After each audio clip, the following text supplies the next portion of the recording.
bagaimana cirinya.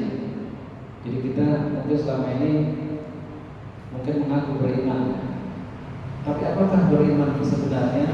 Nah, ini bisa dilihat di ayat ini. Apa kata Allah? Innamal mu'minuna alladzina idza dzukirallahu wajilat qulubuhum. Sesungguhnya orang-orang yang beriman adalah mereka yang apabila disebut nama Allah gemetar hatinya. Ini kalau secara meter arti dalam tafsiran kemenang bergetar. Tetapi kalau dalam tafsir Ibnu Katsir, tafsir Sofatu tafsir Imam Ali As-Sukuni, yang disebut dengan wajilat qulubuhum itu artinya kembali hatinya. Maksudnya orang beriman itu bukan tidak punya salah, bukan tidak punya dosa. Mereka melakukan dosa juga, punya salah juga.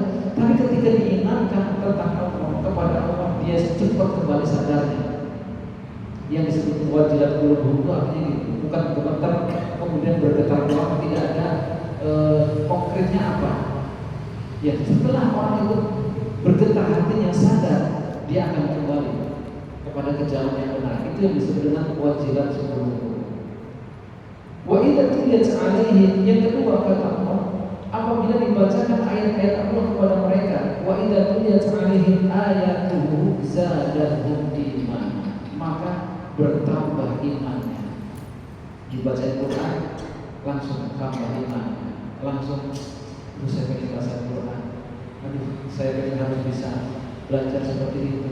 Jadi cepat, ya. Itu bedanya orang beriman dengan tidak, ya. Bertambah imannya kalau dibacakan ayat-ayat Allah. Emang ada orang yang dibacakan ayat Allah itu nggak tergetar, nggak beriman? Juga banyak. Dibacain biasa aja, nggak ada kesedihan, nggak ada ketakutan, nggak ada apa, biasa aja, ya. Nggak ngaruh pada hatinya. Itu bukan orang beriman. Jadi orang beriman itu kalau dibacakan ayat-ayat Allah itu bertambah imannya. Itu yang ketiga. Nah, ciri orang yang beriman yang kedua, yang ketiga, wa 'ala rabbihim yatawakkalun. Ya, mereka orang yang beriman itu tawakalnya benar-benar kepada Allah. Tawakal itu apa? Tawakal itu berusaha berserah diri kepada Allah setelah berusaha semaksimal mungkin. Itu tawakal. Jadi jangan juga saya mau tawakal, ujug-ujug langsung menyerahin kepada Allah, menyerahin kepada tawakal.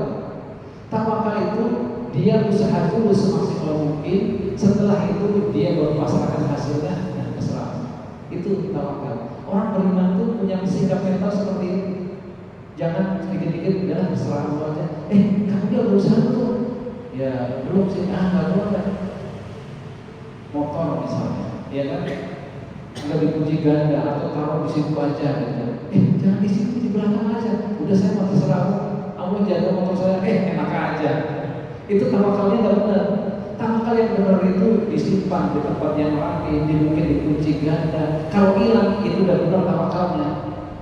Ya, itu nanti Allah akan ganti itu. Tapi kalau lupa kuncinya ditaruh di motor, udah tawakal itu, jadi udah salah ente. Tawakal itu orang beriman itu dia berserah diri kepada Allah, tapi usahanya maksimal. Itu yang disebut dengan tawakal. Itu ciri yang orang beriman yang ketiga. Yang keempat, orang beriman itu alladzina yuqimuna shalah. Nah, mereka ini mendirikan sholat. Tapi kalau terjemahan bahasa Indonesia, kalau saya dapat tafsirnya, dia mengerjakan sholat. Apa bedanya mengerjakan dengan mendirikan? Beda. Anak SD, anak TK mengerjakan juga, ya. Tapi kalau mendirikan ada tiga paling tidak, ya, di dalam tafsirnya itu. Pertama, dia memahami bacaan sholat. Udah paham belum kita bacaan sholat?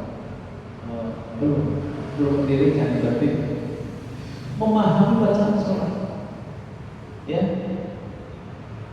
Yang kedua, yang disebut dengan mendirikan sholat itu dia khusyuk dalam sholatnya, itu mendirikan. Dan yang lebih berat yang ketiga, mengamalkan bacaan sholat, itu yang disebut dengan mendirikan sholat. Orang beriman itu idealnya seperti itu, ya. Jangan sampai di dalam beragama ini dia merasa puas dengan apa yang sudah didapatkan hari ini.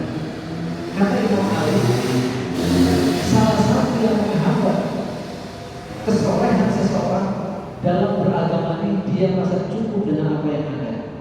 Itu salah satu yang menghambat orang itu harusnya lebih baik, tapi dia saya mau udah gitu aja cukup. Gak boleh. Bagaimana sholat yang berkualitas itu bacaannya dipahami, kemudian khusyuk.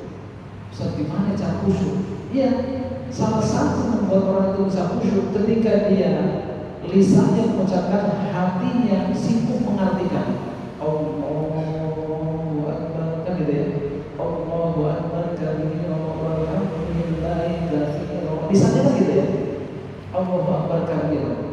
Ya, Allah yang Maha Besar dengan segala kebesarannya. Ya, wa subhanallahi bukratan wa asila, dan kami memujinya pada waktu pagi dan petang.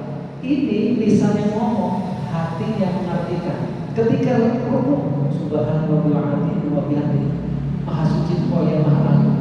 3 kali diartikan. Sami Allahu liman hamidah, Allah Maha mendengar bagi orang-orang yang memujinya. Diartikan. Coba kalau kita mengartikan bacaan yang kita baca, yakin itu gak sempat mikirin Allahu Akbar. Ya, jadi mau hujan jemuran belum diangkatin Pak Imam gitu. Allahu Akbar. Tadi beli bensin, uangnya kemana ya? Uang 100.000 cuma itu doang. Kembalinya 80 di mana ya? Allahu Akbar. Di mana Nabi Allah? Oh, kayaknya di lemari. Di lemari kan nggak ada, saya nggak di lemari deh. Jadi selama dia sholat nyari uang, kembaliannya beli bensin. Bisa. Gara-garanya nggak sibuk, hatinya mengartikan apa yang dibaca. Yang mendirikan sholat itu ya lebih daripada mengerjakan. Kalau anak TK iya kayak gitu. Orang anak SD gitu ya, Allah kamu nih bersihkan, saya mau enggak. Itu anak SD. Atau ketika sholat ya tengok kanan, tengok kiri. Itu anak SD. Dia mengerjakan sholat, mengerjakan, tapi belum mendirikan. Nah, kita kalau bisa mendirikan, itu orang yang beriman idealnya itu bisa mendirikan sholat. Kemudian wa mimma razaqnahum yunfiqun, dan terhadap rezeki yang diberikan oleh Allah kepada mereka, sebagian saja mereka infakkan di jalan Allah. Di sini pakai wa mimma, ya, wa mimma razaqnahum. Jadi kalau kita mau memahami tentang rezeki ini, kalau seandainya uang kita ada di kantong 200.000 besar, kita sedekahkan semuanya, itu memang sebagian. Karena rezeki itu banyak, bukan uang saja. Cuma rata-rata orang kan kalau punya uang dari rezeki gitu. Padahal rezeki itu bisa jadi adalah kesempatan juga rezeki. Bisa ngaji seperti ini, alhamdulillah rezeki. Sehat, gak ada penyakit, ya kan? Rezeki, ya kan?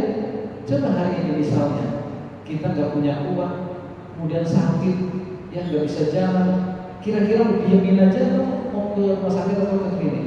Kita akan bahkan meminjam uang mungkin ke temannya, tetangga, saudaranya, supaya kita sehat.